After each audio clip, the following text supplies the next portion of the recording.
Ladies and gents, boys and girls, what is going on? We are live. This is the Windup SEC Unfiltered's bi-weekly college baseball show, the best college baseball show on the internet. I'm Chris Phillips. He is Harrison Fant.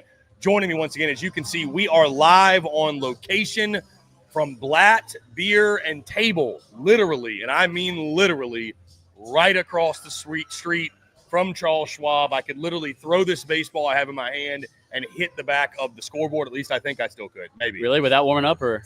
I think with no warm-up talks, I could hit it. As long as you can throw it 60 feet, 6 inches, you can talk about baseball. Talk baseball. Your opinion's valid if you can do that. Either way, guys. It has some validity. I'm not going to say valid. It does. It's got a little bit, no doubt. Again, guys, we appreciate each and every single one of you tuning in. Like I said, we are live on location, Blatt Beer and Table.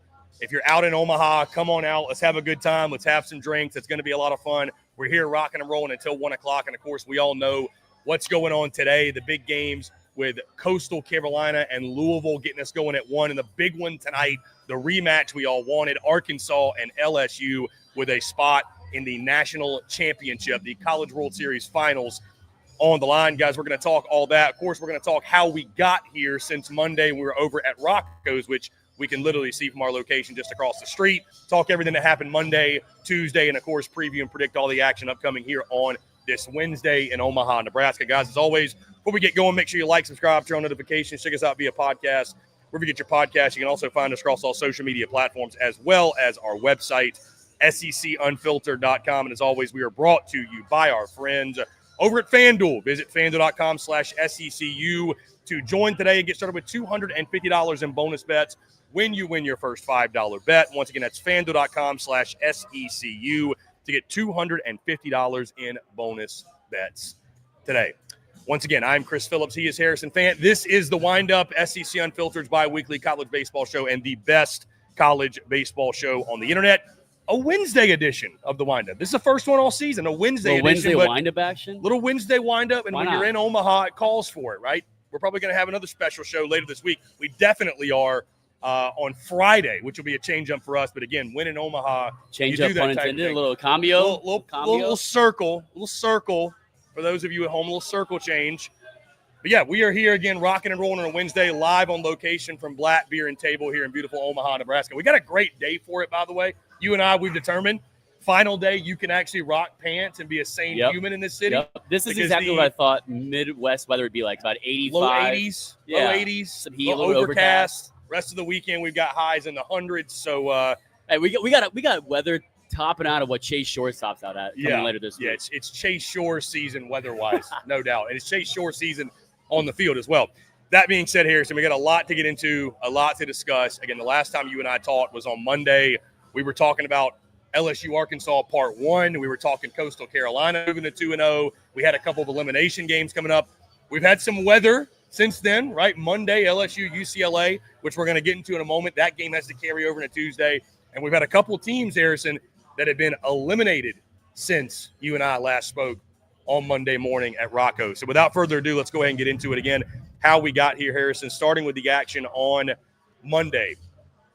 And what a game to start with, by the way, because we were previewing the two, SEC both played on Monday. Arkansas, Murray State. Talk about having a Monday at the College World Series. Not your typical Monday. This is an above-average Monday. A little bit. Not just because we had two SEC teams playing in Omaha. Not just because they both won, which we were very happy about. My friend, first time since 1960, Gage Wood goes out there and does the unthinkable in today's college baseball, where the offense and the aluminum bat and just how great hitters are. Not only does he go out there and get a win for his team, throws a CG, he's one hit batter on the foot away from a perfect game. The man goes out there, tosses a CG, no-hitter, 19 strikeouts. I believe that's a College World Series record. It is. 19 Ks, punchies, as you like to say. 19 punchies, baby. I mean, and it's funny. We got back. We're hanging out tailgate. Well, some people, it was Murray State. I don't care if you're pitching against a little league team. A no-hitter and 19 strikeouts is a no-hitter and 19 strikeouts. Yeah, but I'm going to differentiate pitching in a little league game versus pitching in college. You know what I mean, though. You know what I mean, though. It's a no-no is a no-no. Gage Wood, the hero for Arkansas, keeping their season alive. And another day where, you had 10 hits, but you scatter them. You only score 3 runs. But when your guy gives up no hits, well, you're going to win that one every time. This was the best pitching performance in college World Series history. There's no question about it, no ifs, ands, or buts about it. 19 strikeouts, like you said, a back foot curveball that kind of nicks the foot there, the batter of Dom Decker, away from a perfect game. In his post game on the field after with ESPN, they said, what are the emotions going through your mind right now? And he goes, shouldn't have hit that guy. He's so locked That's in. it. He was so locked in. He literally said, I shouldn't have hit that guy. That's it. I mean, you can't get more locked in and dialed than that. But it was just a master performance. And the thing that impressed me the most about it, we see guys with just filthy stuff, Chris, just electric fastballs, multiple off speeds for strikes in any count, any command, location. It was overwhelmingly the fastball. Like I think at least, was it 14 of the 19 strikeouts were on the fastball, on the heater, sitting, 96, 97 for the most part, just jumping, throwing fuzz out the hand. I mean, it is the best fastball in college baseball. It's the biggest swing and miss fastball in college baseball, and he just proved why on the biggest stage. And like Dan Skirka said in his post-game presser, that kid just made himself a lot of money. It was to your point, it was a no-nonsense type of, especially late in that game. I mean, you could tell when Gage Wood was digging deep, and he's obviously going for the no-no. I mean, dude, the breaking ball was fantastic. Don't get me wrong. I mean, it was filthy coming off that fastball, but like you said, it started with the fastball. And for all the youngsters out there at home, young baseball players, I don't care how good your slider is, your curveball, your breaking ball, your off speed.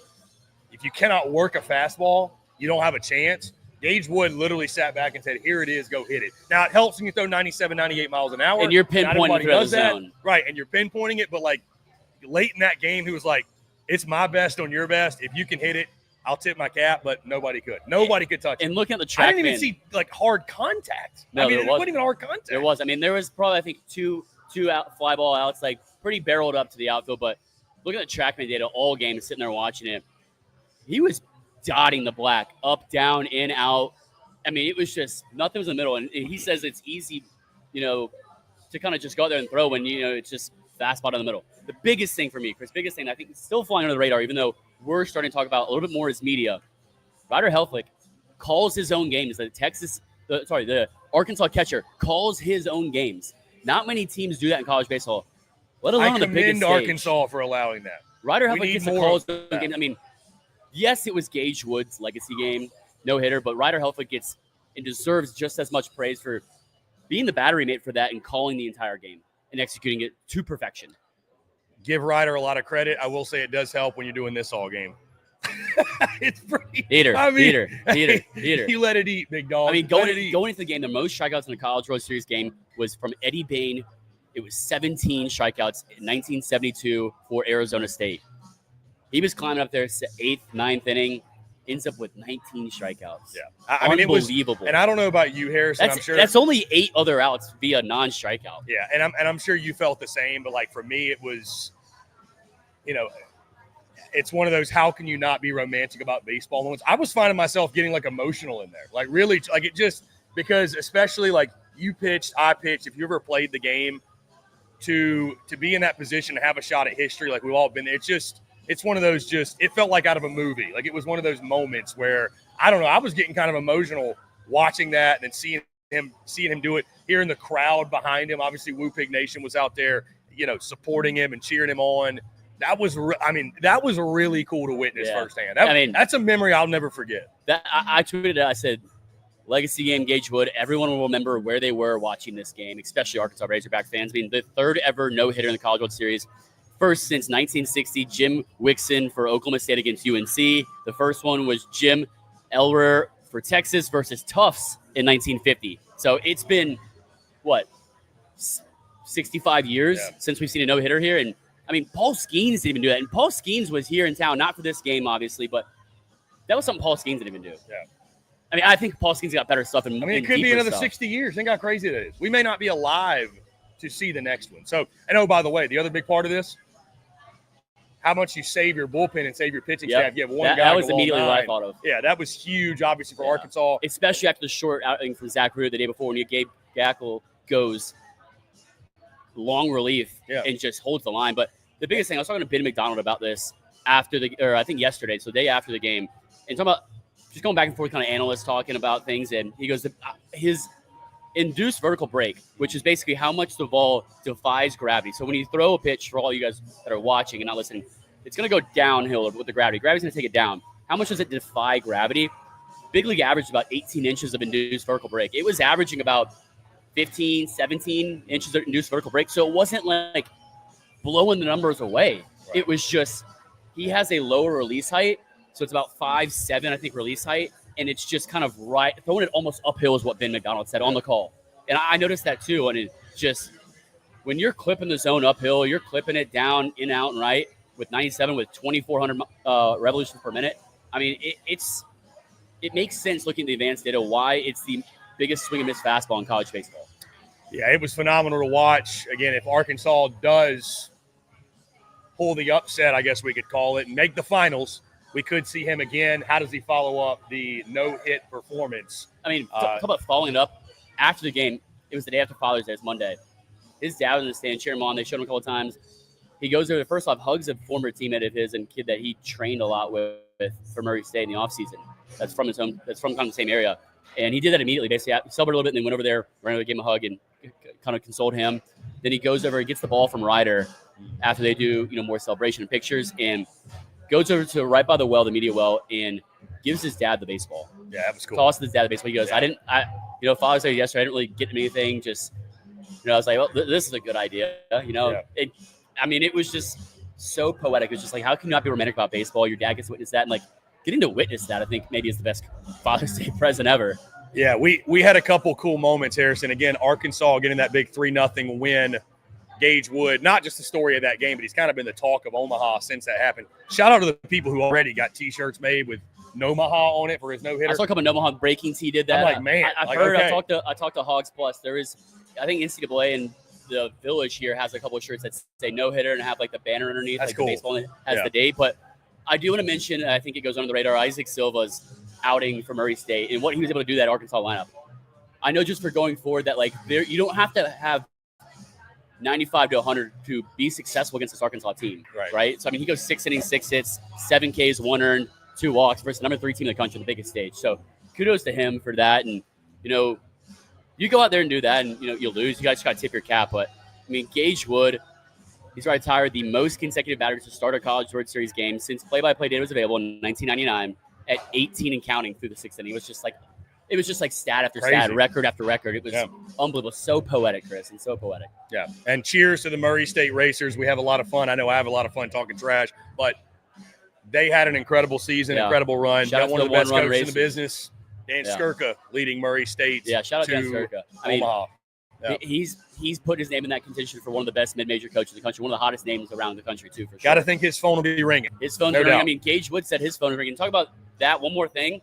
You had celebrities. You had Patrick Mahomes tweeting about it. You had big went on the Pat McAfee show. On the Pat McAfee show. Yeah, he goes, that was pretty cool. And I talked to him the day after he threw, and he said it was not really any soreness out of the norm, kind of just typical and nothing crazy. And I was like, honestly, a little surprised by that. 115, 118 pitches, I think it was. Yeah. So crazy to think. Just history. And you got a picture with the newspaper too. I saw that, the Omaha World Herald, which we need to find one of those. We got to find one of those today. I want that.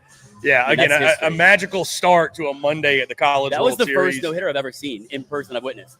I almost saw 2 in one game at Georgia Tech against Louisville, who's still here and still playing. Yeah, I think that may be the first I've ever witnessed too. I can't think of another. I watched Randy Johnson no-hit the Braves, unfortunately. That was a while ago. I'm dating myself there.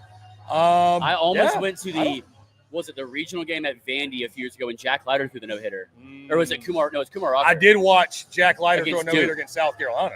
Yes. I remember that game vividly. That was when I almost went to. Yeah, I remember that game vividly. It was in Nashville. Yeah, it was in Nashville. Again, a magical start to a Monday at the College World Series, though, Harrison. It only continued. So Arkansas got that 3-0 win over Murray State.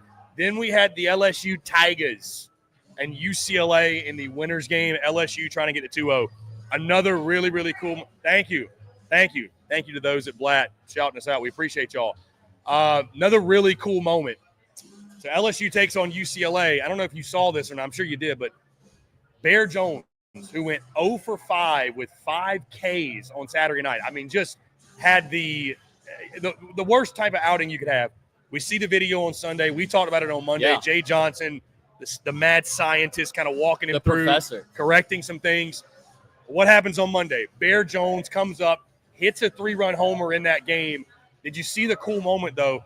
The guy who caught the homer delivered the ball to Bear Jones's dad, who, again, we've met him. Great dude, very emotional. Obviously, he's hanging on. It's his son, hanging on every single pitch. Gets the ball. That was an awesome moment, I thought. Good on that guy, whoever you are out there. That's special. Really cool to do that. And it really sparked, again, what would turn out to be a great night into morning for LSU, because that game gets weather affected, and LSU gets that point reminds me of how special that was to get the ball back for him.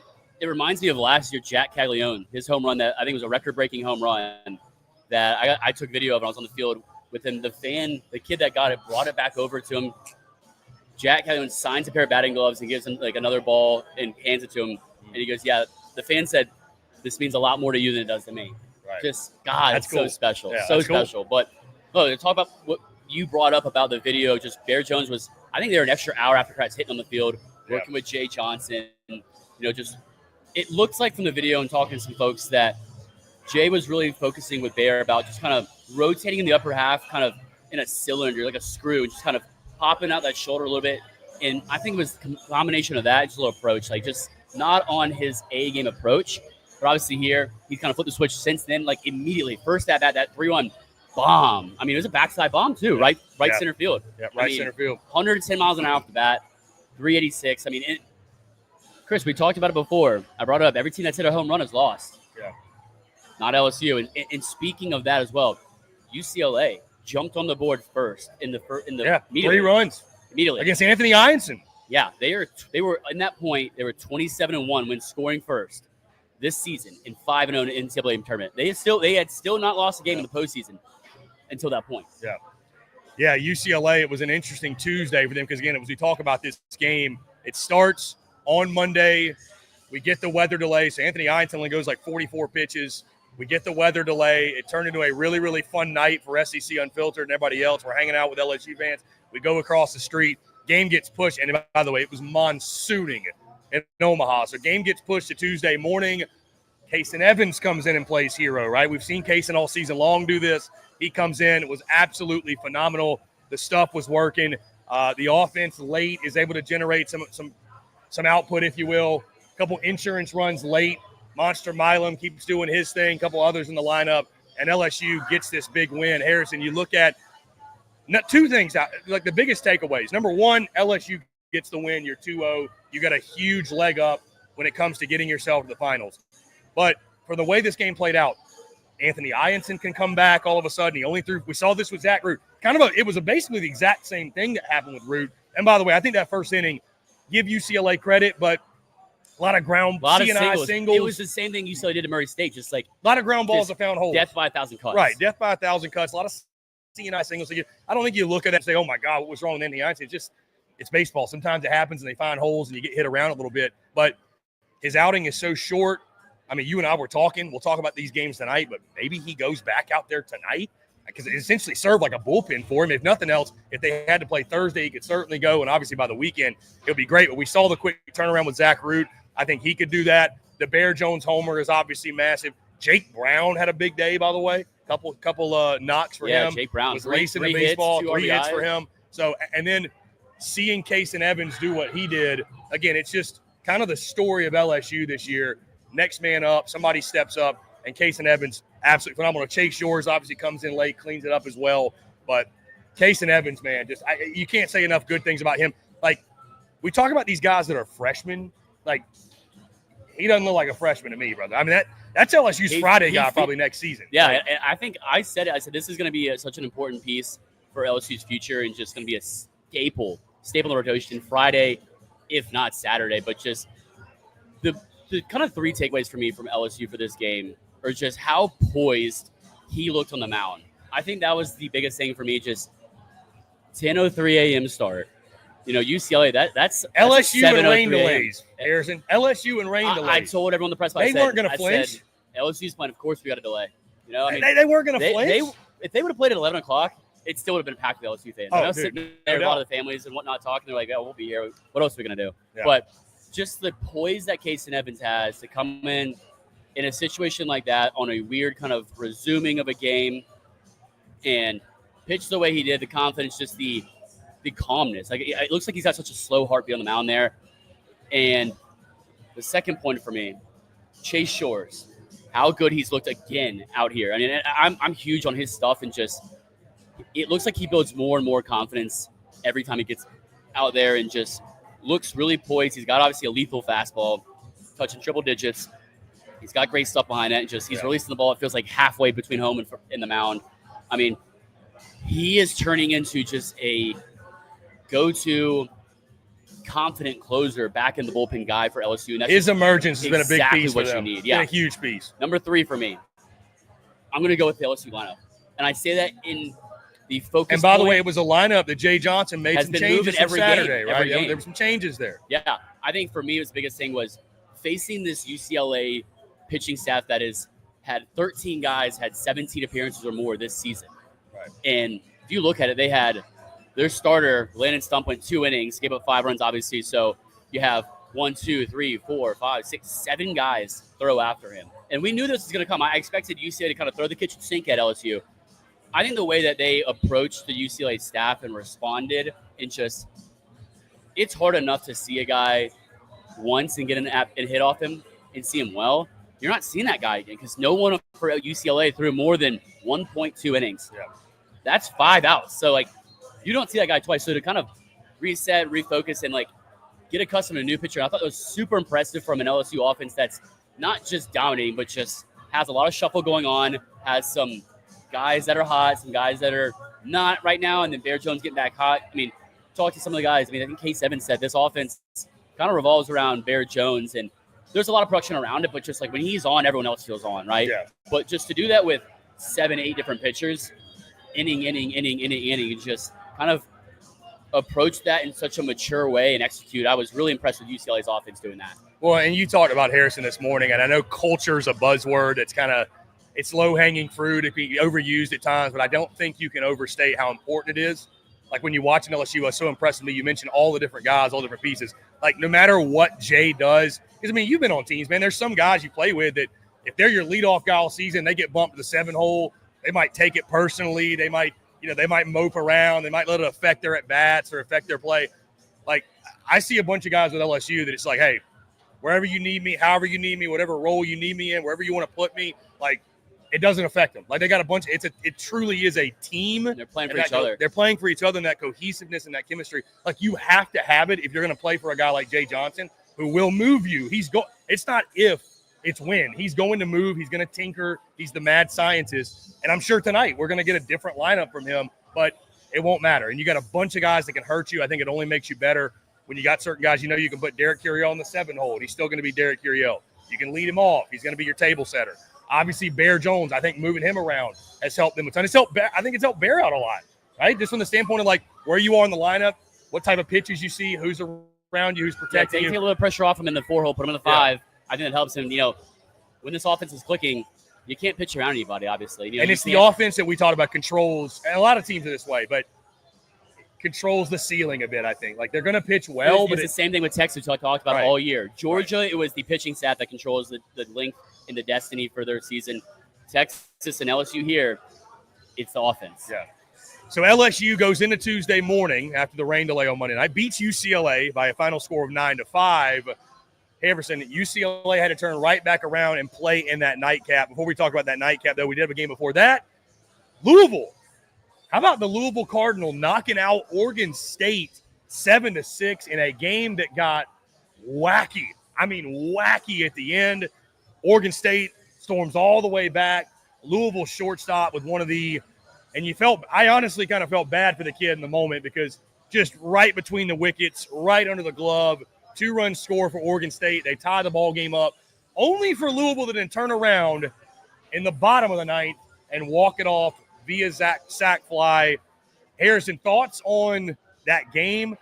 I don't know what's more surprising, like Oregon State being eliminated when they are, or the fact it's Louisville that did the eliminating. I'm going to go with Oregon State being eliminated at this time versus where a lot of people thought they were going to end up, semifinals, championship potentially. And I say that because of the ceiling that Oregon State has had this ceiling, the talent they have, headline, by Gavin Turley, A.V. Arquette, Trent Caraway, and the guys that follow kind of behind them, the big time role players. And I don't mean that in a slight kind of sense at all. Like, they're big time. They're just not the ADR Arquette, who's first off a huge guy. He's massive. I mean, I walked by him the other day. He's huge. Gavin showing how hot he's been in the postseason. But I covered this Louisville team in the postseason, in the regular season, calling 3 games in the Georgia Tech series. And as good as they've looked okay at times. Georgia Tech took advantage of them and almost threw 2 no-hitters, like I mentioned earlier, against them. But just they're so battle-tested, and it's the reason why I picked them to win that super against Miami to come here. Just I think the floor is so much higher when you have guys like Eddie King Jr., Jake Monroe, Tay Davis, the best freshman in the country, you can argue. He leads the freshman in Division I in home runs. And you have Lucas Moore at the top of the line. Just the stars that they have in their lineup that go under the radar because I think they're not Wahivo Aloy. They're not, Liam Doyles. They're not Kyson Witherspoon. They're not, Alex Lodis. They're not these big names. They're not Bear Jones. They're not these, nationally recognized household names.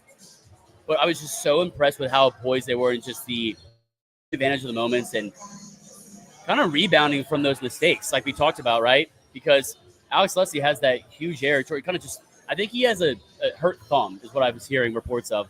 But just for some reason, if you remember watching it, he kind of rounds the ball because the guy's going from second to third, so the runners are in front of him. Runner definitely affected that. Yeah, but he's going around the ball when I don't think he really needed to at all. Right. Just kind of come through it, and if he runs in the batter, the batter's out. Yeah. So player don't do that, but just the craziest of that. And we saw the Oregon State game. What is it in the regional, in the super regional, when the catcher backs the throw to first and just completely whiffs it, and throws it back. Saw some weird plays from Oregon State, but just for them to respond, and I think it was kind of for me predicated on, you give up a 3 spot in the top of the 9th, but you get to bat last. And Chris Burke, I think, said it best. This is a game and situation in which whoever bats last feels like they're going to win, right? And I want to give props to Tucker Biden, who came out there and just closed the line. 2 strikeouts, 1 hit, and 1 inning that last inning. After that, just trying to take care of business.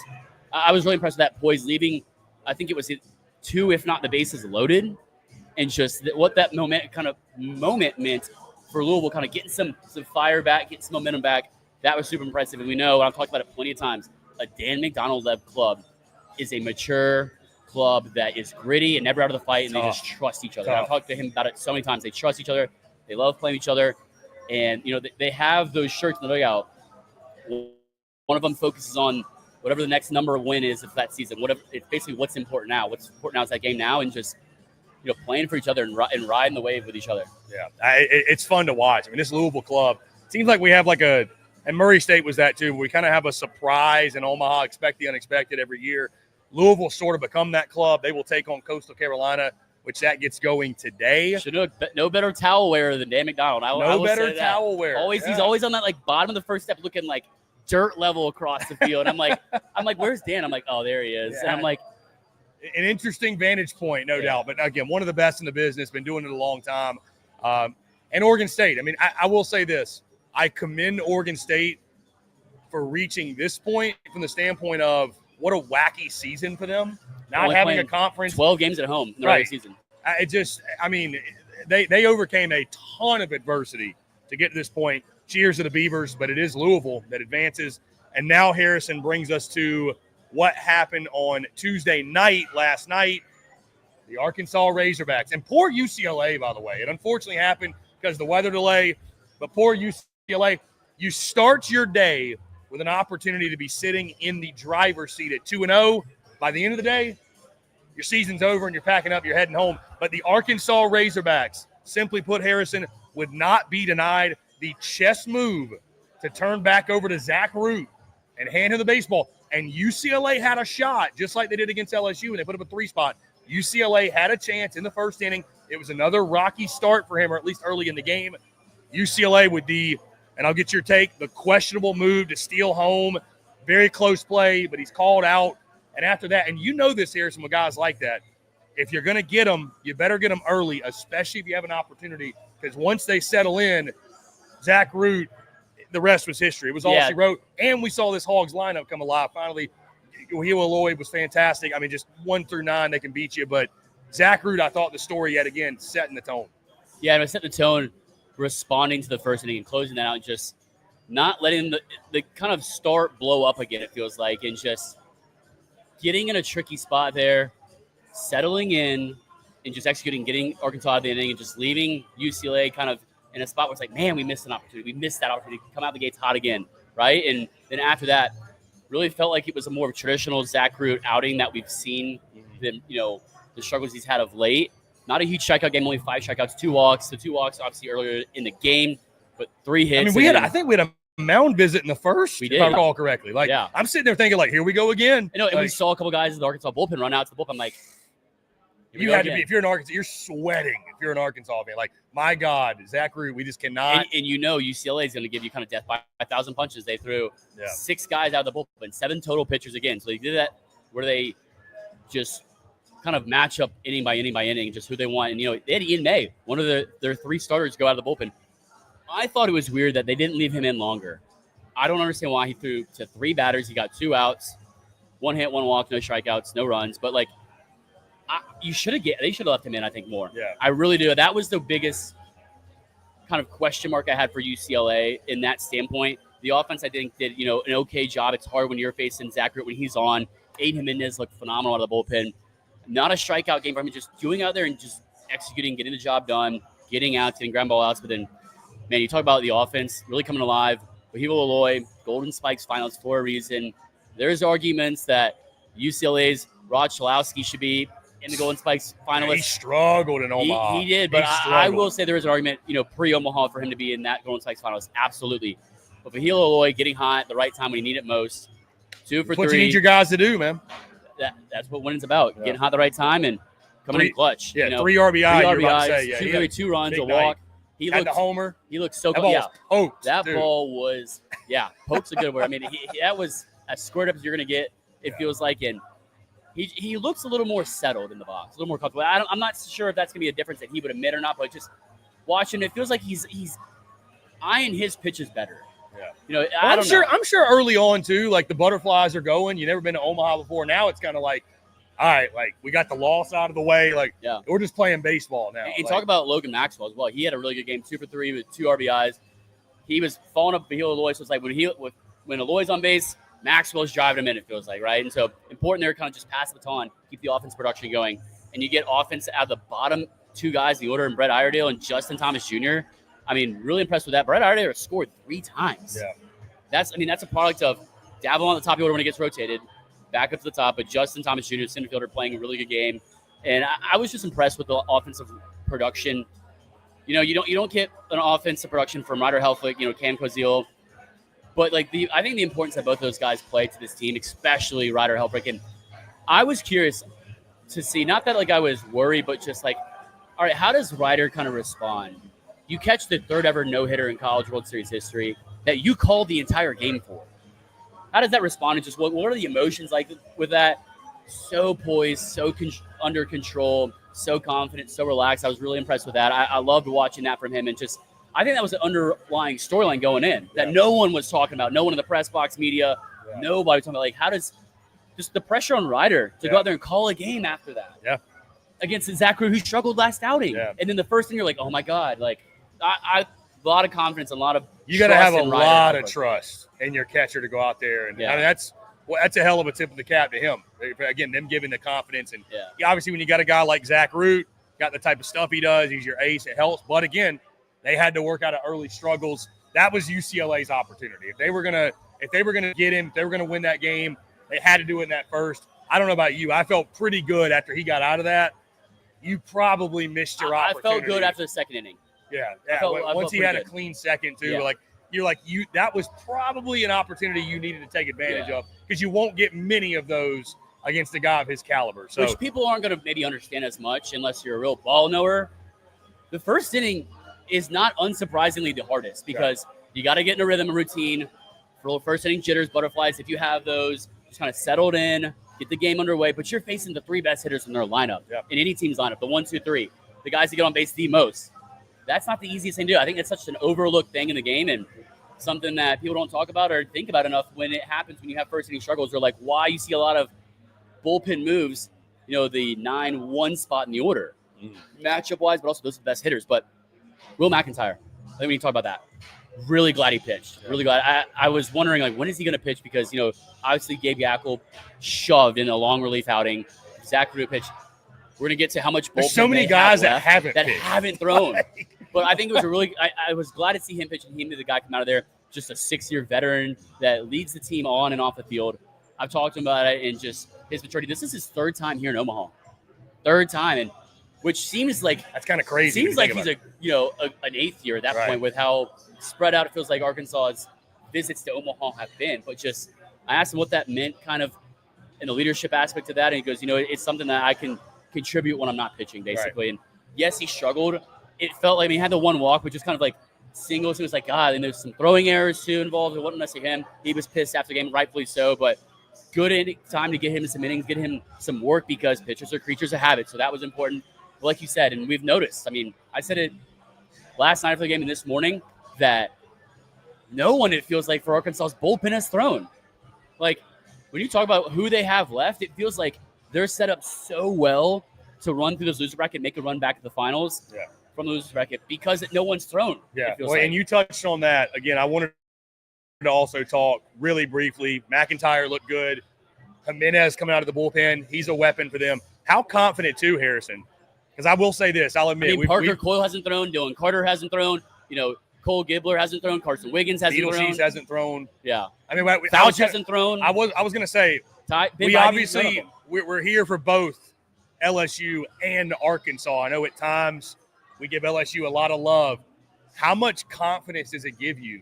10 more hits for Arkansas last night. All of a sudden, it's not, they're not scoring like 15 runs in a game, but all of a sudden, you got 20 hits over your last 2 games. And you got to be feeling pretty good as an offense. And I'm going to say the same thing I said for LSU against UCLA. You're facing one pitcher every inning. You're not going to be able to see that guy twice. You're not going to be able to get rhythm, see a couple pitches under your belt. Super impressive. And I think Arkansas' ceiling offensive-wise, we've said it all year. This isn't a slouch to LSU at all, but I think the ceiling's a little bit higher of just production. It's been – I think they would say that. I think they would say yes, but it's been – the offense for LSU has been really good. It's been really good. It's been pretty consistent. But we've seen a couple times this season, not really lately, that they've had some cold spells, but it's been more so recently when one guy's not hot, like Bear Jones, another guy's picking it up. Derek Curiel, best SEC freshman in the country. He obviously has the argument for best freshman in the country for sure. I know there's people aren't going to like my Davis take, but what he means that team, I think, is a little bit more important than Derek Curiel in a sense of how loaded LSU feels like compared to Louisville, with all respects. But I just think that's an impressive thing that doesn't need to go under the radar or fly by without people talking about it, is facing a different pitcher every inning. And it's a big piece of why UCLA was here, and I kept doubting them. Yeah. But I think that's important to touch on in back-to-back games with 10 hits. Yeah. I think just you talk about building momentum, and we're about to talk about the game tonight, but I think for an Arkansas club that struggled out of the gate offensively, obviously, in that first game against LSU, to see it happening, get it going, you've got to feel good about yourself offensively and the pitching depth you still have. Harrison, we're going to talk about the games today. Before we do, let's talk about our friends over at FanDuel, because as always, we're brought to you by our friends at FanDuel. And sometimes, Harrison, when you're on the road, you forget. Well, while you're doing that, I want to mention a cool story. So Louisville has a player, and I saw this going into the tournament, and there's a little bit of buzz about it. Tanner Shiver has a wedding on Friday. That's actually wild. He's getting married. He's flying back home to get married. Flying back here that night. If they're still playing, we talked about it going into the tournament here. He goes, hopefully we have that issue. And so we talked about maybe if there's no, if necessary games, that we could have 2 days off. Last year we had 2 days off because we didn't have anything Thursday or Friday. The championship series started on Saturday. Could be the same this year. Could be the same this year. Or maybe, he's catching a red eye back. I thought it was a super cool story that I wanted to mention. I assume the ACC boys will be flying out for the wedding, right? They got to be invited. There's no way they got to be invited. But let them on the liabilities around that. It's just like, God, please, please be a dry wedding. Right. Super funny, but it's just hopefully it's an issue is what he said. You know? And they planned that date about 18 months ago and had no idea. He thought he was going to be graduating and be done with his career by now. He's a grad, so. Yeah, I think the folks at the wedding will understand if he's got something pretty important this upcoming weekend. Maybe a delayed honeymoon. We'll see. Yeah, maybe delayed. Anyways, guys, again, we appreciate you all tuning in. We're brought to you by our friends. Before we get to tonight's game, brought to you by our friends at FanDuel. The wait is over. Baseball season's finally here, and you can start the season strong on FanDuel, America's #1 sports book, because right now FanDuel is celebrating the return of baseball by giving new customers $250 in bonus bets if your first $5 bet wins. FanDuel's got so many ways for you to get on the action, from hits to steals to homers. They got a lineup filled with all your favorite bets, or if pitching's more your thing. FanDuel has a deep bullpen of bets from strikeouts to shutout innings. So when you place your first bet, it can be almost anything, and if it hits, you'll get $250 in bonus bets. Guys, they got spreads, they got totals. They still have odds to win the College World Series, all on FanDuel. Make sure you visit FanDuel.com/SECU to join today. That's FanDuel.com/SECU. Make every moment more with FanDuel, official partners of Major League Baseball, college baseball, and, of course, SEC Unfiltered. Okay, Harrison, let's get into it. The games today. But my friend, you realize by the end of night tonight, we may have a College World Series Finals officially set. However, there are two teams that are trying to prevent that, and they are trying to play spoiler. They're trying to take this thing into Thursday, the if necessary day, and pull what maybe feels like the upset, having to win two, starting with the first game. Harrison, you and I were talking about this yesterday. Coastal Carolina, Louisville. This Coastal team, it feels like, hasn't played in like a week. It's been since Sunday. It's Wednesday. It feels like they haven't played in forever, but Coastal Carolina said they'll be well rested, pitchers ready to go. Louisville is obviously on this crazy run. Your thoughts on this Coastal Louisville game? Again, UCLA was probably right there with them, but Harrison, Louisville was one of those teams, and I told you coming in, I was like, there's nobody talking about this Louisville Cardinal. Nobody expected anything. As much as we said how wide open it was and bracket one, I didn't see many folks out there giving Louisville even a chance. And now all of a sudden, what are your thoughts? Do you think Louisville realistically, can they push this to tomorrow night? And do they have the ability to win two in a row against a Coastal team that hasn't lost since April? Coastal Carolina has not lost since the last Pope. Say it again. They haven't lost since April 25th. It's 25 games in a row. Granted, it only takes them 2 days to decide on a new pope. We have like 4 or 5 rounds of interviews now and jobs. We got to fix that, corporate America. But I think you absolutely can't count this Louisville team out. And I say that because of such a season that this is for college baseball, and no one expected Murray State to be here. Of the ACC teams, no one except for Louisville in the clubhouse expected them to be here. Who would have thought this would have been the ACC? Who would have thought Louisville would be the team representing the ACC, still in the College World Series? But talk about it. Coastal hasn't played since Sunday. That's 2.5 days now, right? Because I think they had that first game, too, so it's been like 2.5 days. What do you think? You think it helps them, or do you think they could come out a little rusty? And that's where I was going with that. I think they have the potential, and I'm not saying they're going to, but like there is an opportunity. Maybe they come out a little flat. Maybe they come out because baseball players are creatures of habit. To play and have 2.5 days off in the postseason. On the flip side, though, it is like you're going from like weekend series to midweek, kind of. But the biggest midweek of your entire life, right? That's true. That's true. But I love that they have everyone rested. They have everyone rested, and all their bullets. They pitched Riley Eckhoff, who didn't pitch in the Supers. They pitched him game 1 there, and then they bring Cameron Fluke out after him. They both throw 4 innings, so they both have kind of shorter recovery times needed.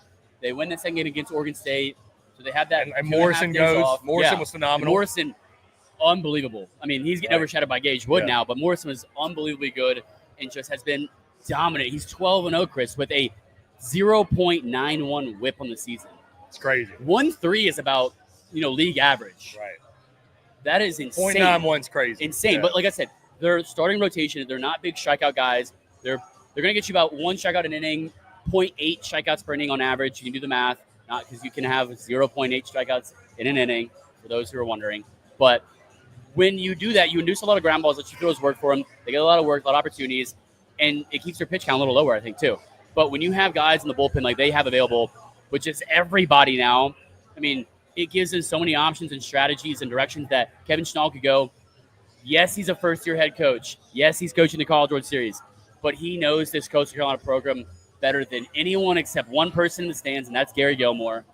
And just to be able to take this program and assume the reins of this Coastal Carolina program that is, you could arguably say, the best mid-major in the country the past 10 years. You can argue that. Best program in the Palmetto State. Best program in the right Palmetto now. State. Over the last decade, you could argue. Say that.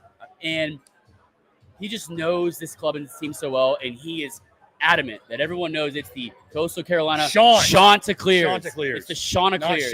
Not Chance. It's the Chanticleers. It's the Chants. Chance up. Nice. But nice.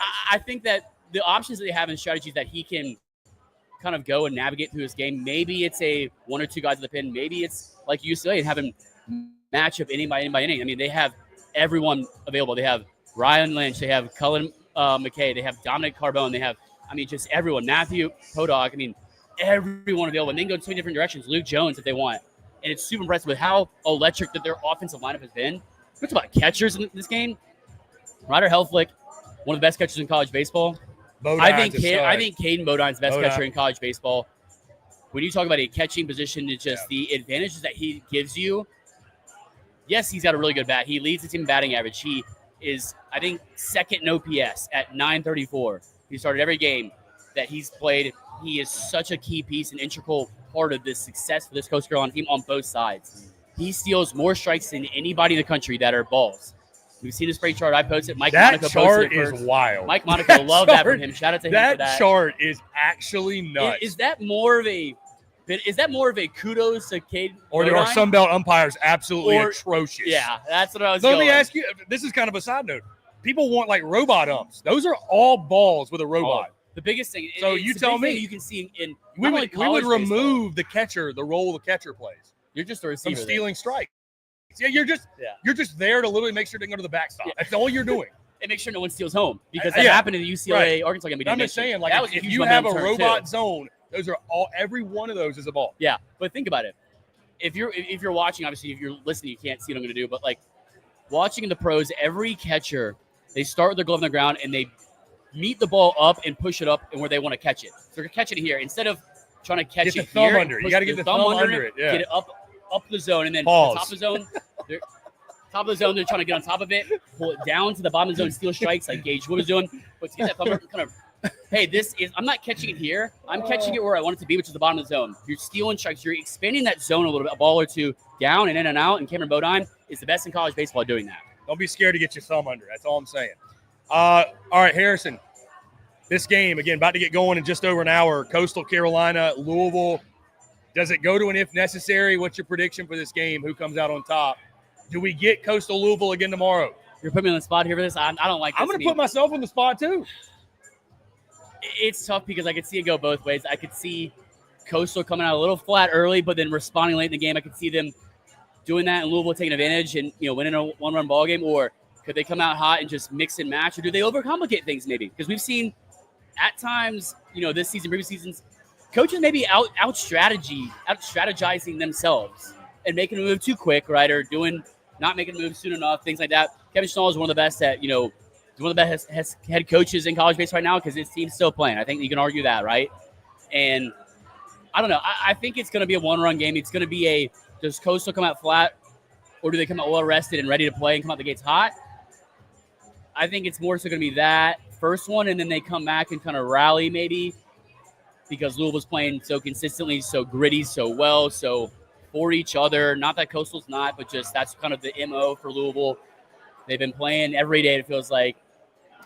I got to go Coastal, the fresh bullpen. With everyone available, you get all 3 starters available. They can go any direction they want.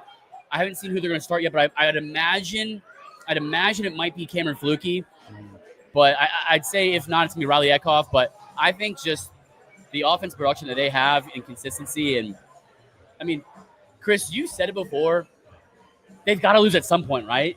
Maybe they don't, Chris. Maybe they don't. Maybe they ain't on a heater. Chanticleers, I think, come away with this one in a late rally. Just maybe Louisville running out a little bit of gas or taking advantage of a tired bullpen maybe with a fresh bullpen for Coastal. Give me the Chanticleers, and I think in a 5-4 ball game. Well, and I'm glad you bring that up. Our good friend Micah Butel, I was chatting with him yesterday. Just means less ACC. Just means less, and I think he made a really good point.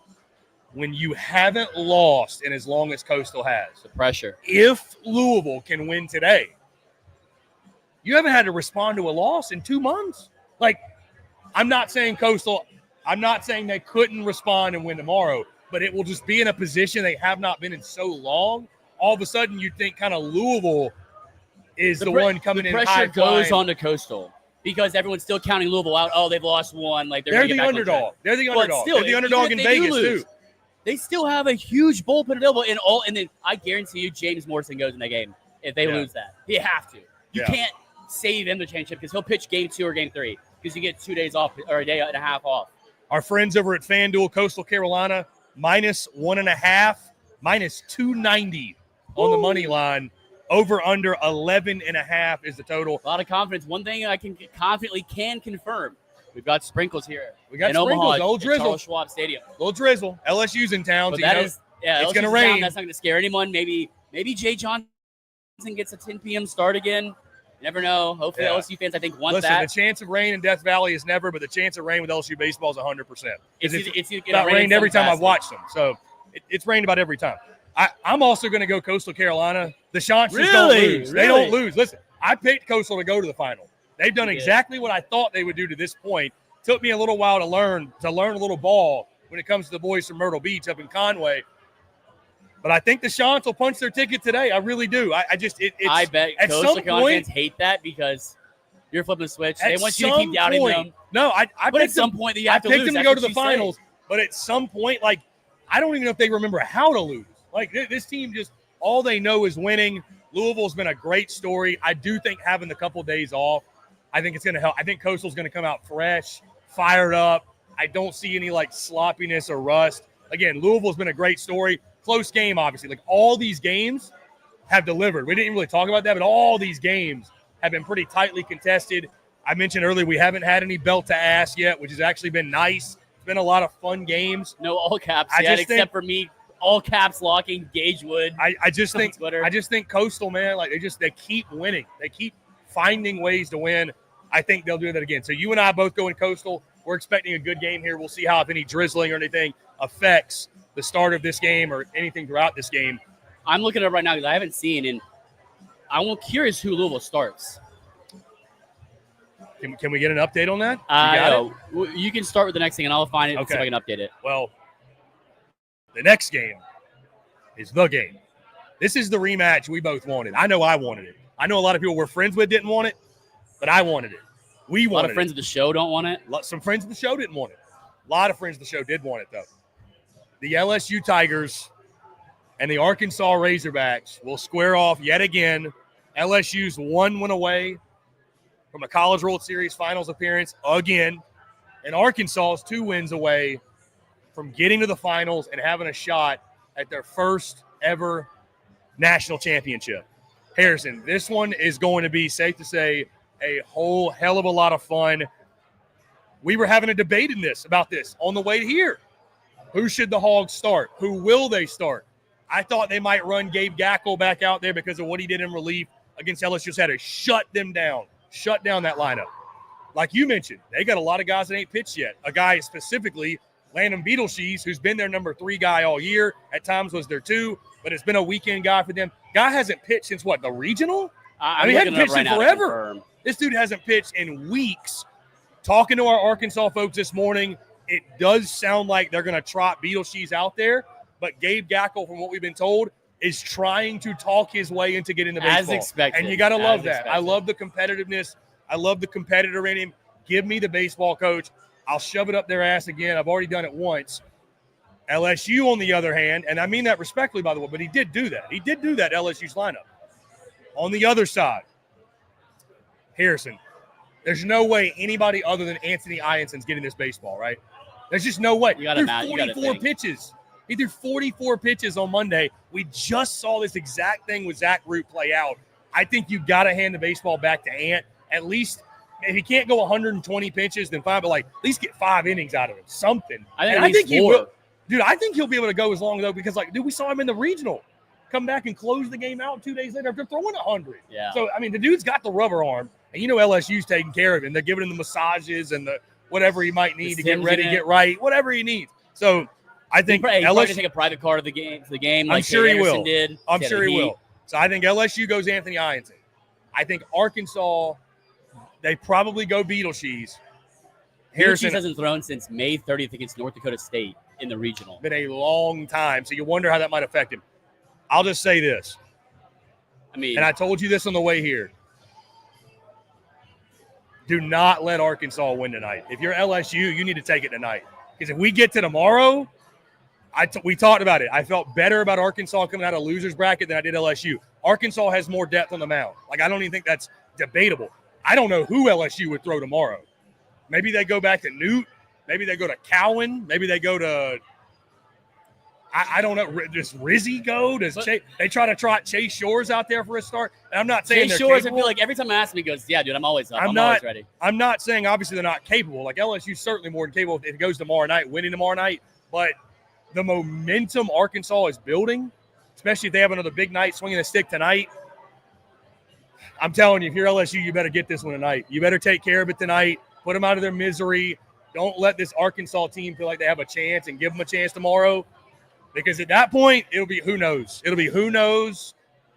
You need Anthony Ianson to go out, do what he's done all season, be a dude. The offense needs to give you some run support, obviously. Come alive a little bit. A guy like Bear Jones picking up where he left off on Monday, kind of using it as momentum building. We'll see what Jay does with the lineup. But, Harrison, I'll kick it to you.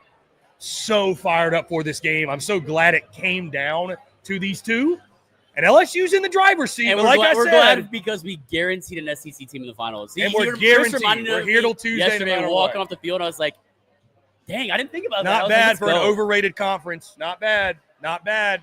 Not bad for a down year for the SEC. Down year, not bad. The finals. Who would have thought for a 6th straight year? You think about it. We could get a 6th straight different national championship team from the SEC. By the way, think about this. We have the same amount of SEC teams left in the College World Series at this point as we did last year. They're just both on the same side of the bracket. That's the only difference. That's true. So we'll see. I haven't seen that it's confirmed Anthony Ianson is starting. It's not confirmed, but I would be really surprised. Per some sources of us, from some sources of them, it's not going to be Ianson, which doesn't mean he won't come at the pin, which he can do. But not Ianson. That's what That's what I think is going to be interesting. Who's starting? How do they do that? Who's starting? I mean, maybe it's a kind of a short start from Cowan or a new. But I would go. I don't know either one of them personally, dude. And I don't know their repertoire of can they come out of the bullpen? And you talk about this. We talked about this in the car and kind of argued about it in a good way.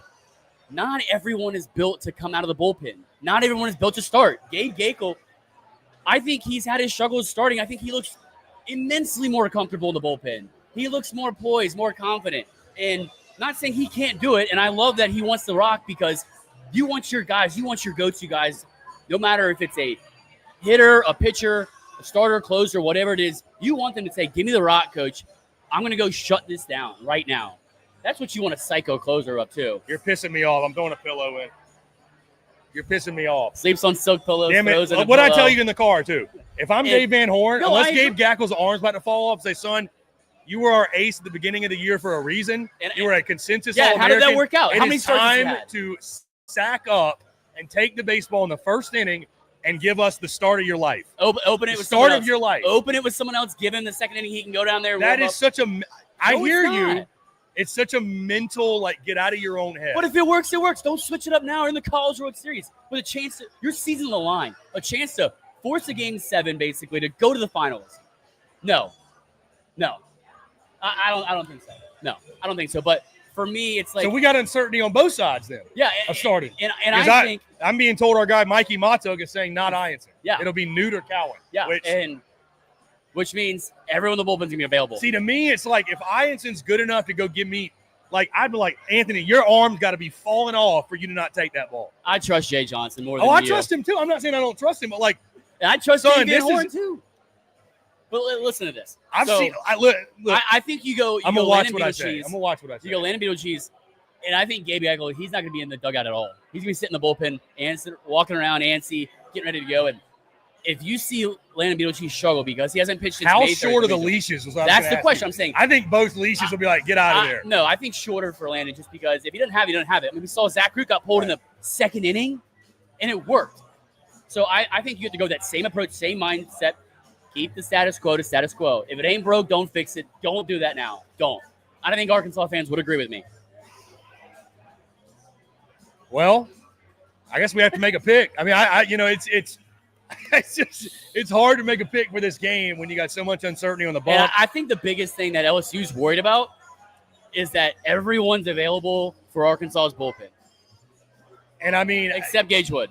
Again, it's like I've told you every single time. Like, I stand by it all season. The thing that has scared me is that at times this lineup they vanish. At times they vanish. I think they've done a good job, especially first game. Like, it wasn't a huge offensive performance, but you did enough early. You knocked Root out of the game, which I think was, at this point now, that was a strategy play by Dave Van Horn. And it worked out beautifully because of what Gackle did in relief, him coming back, what he did yesterday. Like, that was a chess move of all chess moves. But you still did it. You still knocked him out.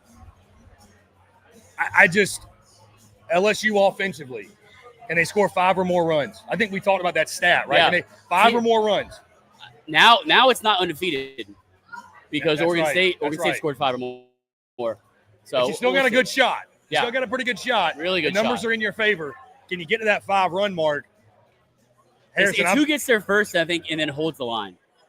I think so as well. I mean, You can't convince me this is going to be a game just like, and I know David Horton said in that game, first game against LSU, games like this can be decided as early as the second inning. I don't think it's going to be that game today. This is a 7th or 8th inning, 2-spot, crack of the bat. That's just a guy scores from first on a ball in the gap. That's going to be the difference maker in this game.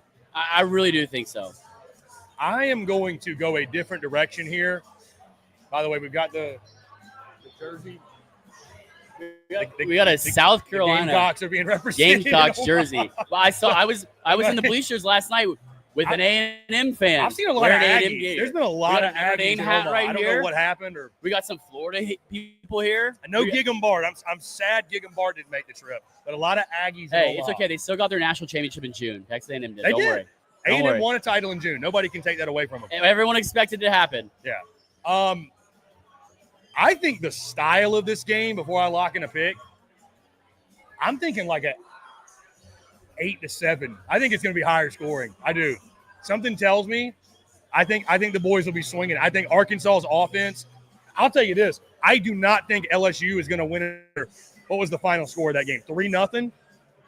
Or 4-1? 4-1, yeah. I don't know if it's going to be – dude, Arkansas's offense, the way they're swinging it right now, they're feeling good, man. They got a lot of momentum offensively. LSU, if you're going to go to the national championship, your offense has got to finally step up. And not that they haven't done it at any point, but I think you're going to have to score tonight. I don't think you go out there and ask your pitchers again, give up one, throw us a shutout. Arkansas is going to swing it tonight. You better score 5 at least. Yeah, you will lose. I don't think you beat LSU if you 5. don't score 5. I think you can beat Arkansas if you score 5 and they don't, obviously. I don't know. I think you got to score 5, and it's going to be the first one to surpass that. So score 6, I think is going to win the game. Yeah, I mean, the story of this game is going to be which pitching staff, like you said, can hold the line, hand the baseball to the next guy. Who plays hero? Is it Gackle coming back in? Is it Anthony Ianson coming back in? Is it our buddy Chase Shores? Is it Cooper Williams? Is it on the other side? Is it Foul? Maybe Derek Curiel has a big day hitting-wise with his dog Bo in town. Bo's in town. The vibes are high. I think it's spelled B-O, which after this season it might be changed to B-E-A-U-X. Yeah. I think he's going to have to change that because he's going to be living with him next year. Now I think they're about to change the word in the dictionary, Jello, to Jelleaux at this point. LSU over 20,000 Jello shots. I mean, at this point, Chris, think about it. If they win the national championship, it will be their 8th. We've seen 888 Jello shots passed out by our friend Will Helmers every single day. Shout out Gordon, who's tearing it up there more. at Rocco's. All right, Harrison, you got to do it. You got to lock in a pick. Are we going to go another year with no if necessary games? Chris, didn't you say before the tournament we were going to get one? Yeah, we did. I think you called both. I had both. Yeah. I had both. And I had Oregon State come to losers bracket twice. Remember, I had Coastal winning twice. Yeah, and funny enough. And I had everything in this bottom bracket too correct except for Murray State. I had them beating UCLA. Somebody's rolling in. We got a police escort just for us. No, maybe that's Marty Garmite coming through again. He came through right down Rocco Street last time. So we'll see. But Chris, I'm sticking with my guns. It's not really Rocco Street, but they should name it Rocco Street, by the way. Just saying. I mean, I sell a T-shirt. It's the grounds crew. Never mind. Grounds crew. Shout out to the grounds crew. I don't know. Maybe. Somebody. Look, some little ground Wonder screw. lawnmower. So Some Chris, sort of ground screw. I'm sticking with my guns here. My College World Series bracket. I had everything right in bracket 2, except for Murray State. I had them beating UCLA in game 1. That was one thing flipped. We've gotten a lot of straight up picks, right? It's the gambling picks that have floundered badly. Should have just taken money lines, I guess. Yeah. I will not bet on LSU or Arkansas tonight. Both fan bases leave me. Which, by the way, I think it's going to be a high-scoring game in the overhits, so it's probably going to be 2-1. That's how my bets have been going. So is it fade C Philly season? Hey, oh, God. Bro, we're like 1-9. You realize that? The bets are like 1-9. No joke. Good thing I have not been tailing that. But no, You'd be rich if you were fading me. Chris, I'm sticking with my guns. My College World Series bracket. Arkansas forces an if necessary game 7. Backs against the wall. Backs against the line. Seas on the line. But give me Arkansas to win that game and then lose the if necessary game in LSU. Back to the finals. Yeah, I guess we got to make our pick for that one too. If you're saying that. So I'm sticking with it. Man. I'm sticking with it. Just saying. And there's no way Gage Wood doesn't pitch today. Sorry, not Gage Wood. Excuse me. There's no way Gabe Gackle doesn't pitch today. See, my thing is, again, if it goes to an if necessary, there will be bubble guts across the bayou. I'll put it that way. Bubble guts will be happening. They're already happening. But it will be selfishly, I want to see an if necessary game to see these two fan bases just sweat. I mean, I want to see them sweat. Well, it will be 100 degrees, so there will be sweating. There will be a lot of sweating, in shorts, but sweating for multiple reasons. I just think LSU somehow, I think the sense of urgency. It is. You're up 2-0. And if Arkansas wins, you're in the driver's seat. The pressure gets put on LSU. LSU. Street paved to gold, right? It's Arkansas. They're having to chase you. They're trying to chase you. I want to see from LSU tonight, though. I think you have to take the mentality we have to win tonight. There is no you got to play like there's no tomorrow. Win tonight, take care of it. Because, again, if it goes to tomorrow night, I'm nervous. I'm nervous for LSU's sake. I will feel really good about Arkansas if they win tonight. Really good. That being said, I don't think they will, and I think LSU will clean sweep it 3-0 to punch their ticket to the finals, and my LSU Coastal final will come to fruition. So I'm telling you, if Arkansas wins tonight, I don't know. I don't know. All bets are off. My seat at that bingo bus has been probably revoked. My drinks have probably been revoked. I'm telling you, I think LSU wins tonight, but if Arkansas gets it done. I hope there's an if necessary game just for our purposes. I guess you could say both sides who do you pitch, but I don't know. Who do you pitch if you're LSU? Because Cade Anderson ain't coming back, I don't think. You think he come back Thursday? That's a quick turnaround. That's a quick turn. Well, Jason Evans is scratched. Well, I'd say, Ianson maybe, and then you pitch Cade in game 1. You don't think Ianson's going tonight? If he does, I'm saying he starts the next game. If he doesn't, he's definitely going tomorrow. Because he only threw, 40 pitches? Yeah, he threw a bullpen. He essentially threw a bullpen. That's a high-leverage bullpen. I don't even get me started on that. I did that in JUCO.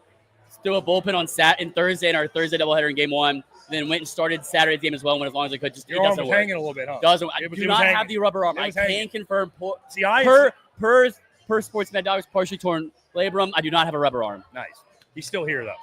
I'm going LSU tonight. I think they get it done. You're going to go Arkansas if necessary against selfishly, and then LSU wins the if necessary to go to the championship. Okay. Well, we both have LSU getting there in some capacity. Like I said though, LSU. You better get it done tonight. That's all, in my opinion. Get it done tonight. Don't worry about it. But Arkansas, the Hall eating up. And you went with Coastal. Will it be a 60-40, 65-35 crowd again? Is Woo Pig going to take over the stadium again? Woo! I don't know. I mean, word is there's more LSU fans flying in for this. I'm sure. Oh, God, I know that. Oh, yeah. I know they're on their way. It's going to be a lot of fun. And you picked Coastal to win tonight, too. Yes. No if necessaries. Okay. No if necessary. I think we go 2 in a row. What was your score there? I said 5-3. I'll go 6-3. I mean, about same as you. I think this one though. I think we get like an 8-6 game, maybe 9-7, high scoring. I'm gonna say, which means the under is guaranteed. It's guaranteed we're getting a low scoring game because I think it'll be high scoring. I'm gonna say it's super windy too. We're getting a huge breeze here. Fly ball is gonna be a little hard to navigate. I'm gonna go 6-4. 6-4. 6-4, 5-3 and a 6-4. And here's Every the game thing. you talk about in the car. Every game here, there hasn't been a blowout at all. Every game has been close. It feels like close. there's no team that's been out of the fight. So And I continue. hope we get more of that. It's been fun having close games. Last thing I want to see is two I mean, blowouts. last year, Chris, you remember we had 4 walk-offs to start the College World Series. We don't want to see a blowout, do we? Nobody wants to see a blowout. LSU fans want to see a blowout. Arkansas fans want to see a blowout with their team winning. Nobody wants to see a blowout. No, it's going to be fun. I mean, I can't, dude. I think we're going to get 2 classics. I think it's going to deliver. I have no doubts about it. We both have LSU. We both have Coastal.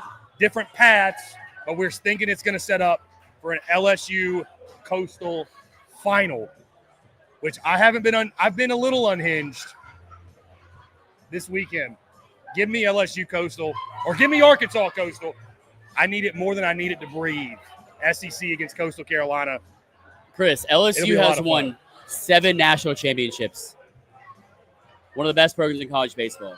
6 of those national championships have come when they started 2-0 here in the College World Series. They are 2-0 and are 1 away from punching their ticket back to the final. 1-1 was when they came back 2023 after losing to Wake Forest. The legacy Louder Skeens game. I still remember that. That gives me chills. It's going to be a lot of fun, man. Let's get a couple questions before we get out of here. We got a lot of comments.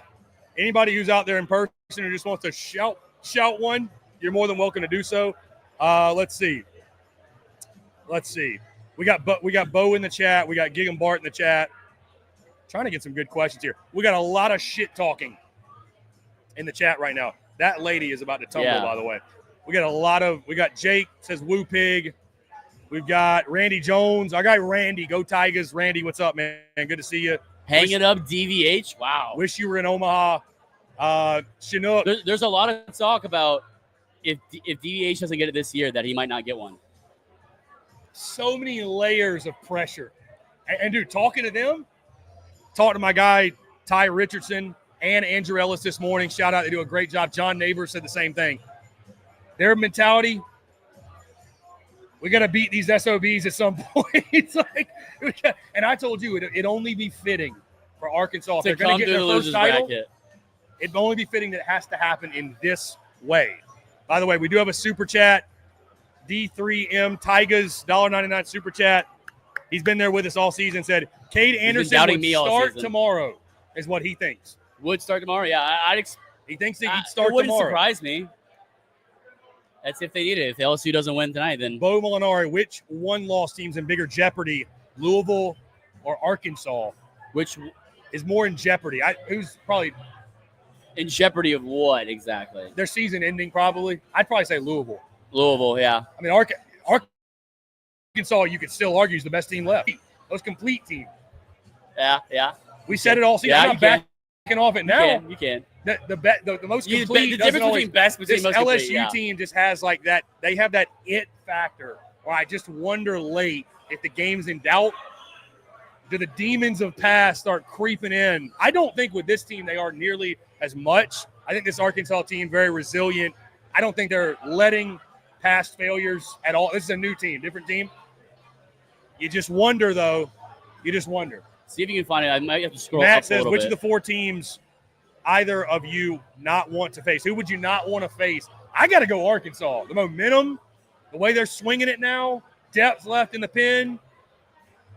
I think Arkansas is the team you don't want to see, which LSU will see tonight. But they're the most dangerous team left, I think. Well, just a one-game matchup, if both go to if necessary, which team would I not want to face? Arkansas, I guess. We've got a lot of emotions. I'm going to go LSU. Kind of like the seats here at Blatt. It's like a teeter-totter. I'm going to go LSU, who I don't want to face, LSU. But one thing I can't pull it up because I'm not logged into it, but Scala, I believe it says, if it goes to Game 7, Arkansas and LSU will burn their best pitcher. Coastal will be thankful for that. Coastal Carolina definitely rooting for Arkansas tonight, I think. What's interesting, too, is all of the SEC, Bo makes a good coast of the entire SEC country is pulling for, because these two teams are hated essentially outside of the other 14 are like, I hope they both lose or the stadium falls in a sinkhole. but it's not going to happen. A lot of fan bases out there. Shame on you. Shame on you. The SEC needs another ring, damn it. We got to get another for the SEC. I don't know how you keep downing the best conference in college baseball. Yeah. Mo makes a good point. LSU can hit 2. Jay can mix line. I agree with that. I absolutely agree. Yeah. Well, Gigam Bars says, let's go Archie. I thought since he took UTSA stand that he had to stick with the mid-major, so I thought he would be rooted for Coastal, but never know. Gigam Bart. Yeah. Louisiana Focus. Why is Chris saying Gackle can pitch, but he's not bringing up the fact that Kay can also pitch? I think Kay can go tomorrow. I don't think he can go today.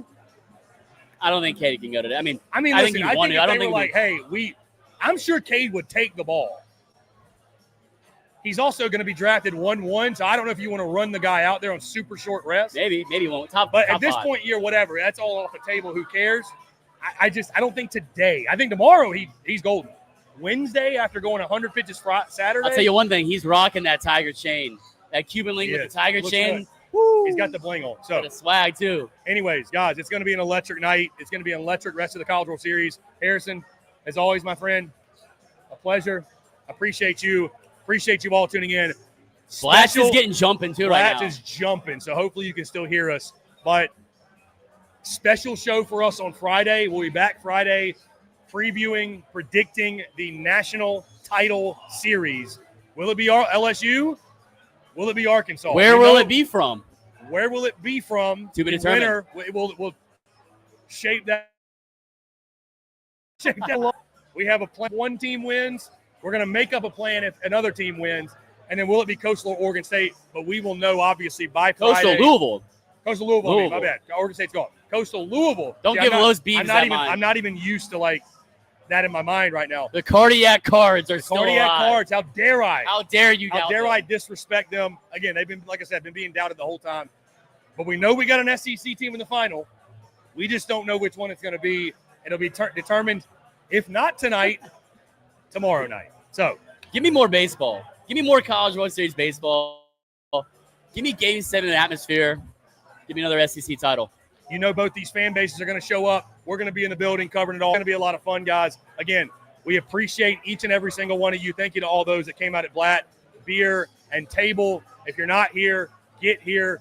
Get here. Get to Rocco's. Get here. It's a fun spot, man. Yeah, you get a beautiful view. Place is beautiful jumping. Weather. Place is jumping. It's jumping out here. Get out to the baseball village. Get yourself some merch. Get in the stadium. Drink yourself some cold ones. Let's have a good time. So, hey, shout out to our assistant manager, Joy here. Daily Joy holding it down Daily for Joy us. For us, kind of taking care of business. Setup. Yep, it's been an awesome time. Blowing me up in the comments. We've had a great week thus far, and again, I'm just happy, Harrison. Again, we know we're going to be here to the end, which I know we're both really stoked about. I said it last night on the field. Hey, guaranteed an SEC team. So here we are. Again, we got to find out which one. Just means more. Just means more. All right. Maybe a championship preview show. We get Gary Sankey on. Or Greg Sankey, excuse me. I don't know. Maybe. We'll try to work Pat on that. McAfee's watching college baseball, anything can happen. Anything can happen. Guys, again, we're going to wrap it up. Again, thank you to Blatt. Been a really, really cool show. These live on location shows have been awesome. Can't wait to do more of them. We're only going to increase this as we keep coming back year after year because the SEC. We know the SEC runs baseball. As that's probably a sign for us to get out of here. Man, thank you so much, and I appreciate it. Rain delay on the screen. God. Unless you explain it, the rain. It just means more time for Jello shots. Oh, good God. Good God. Here we go again. Vodka, the Dacker scene. It's waiting. Always, you like notifications. You can also get your podcast. You can also find us across all social media. And if you're here to you're going to win or why we're an idiot, it's going to lose. Why you can Billy. You should do that. Guys, again, thank you all. Omaha. It's the special. As he's Harrison, Phillips. That's how we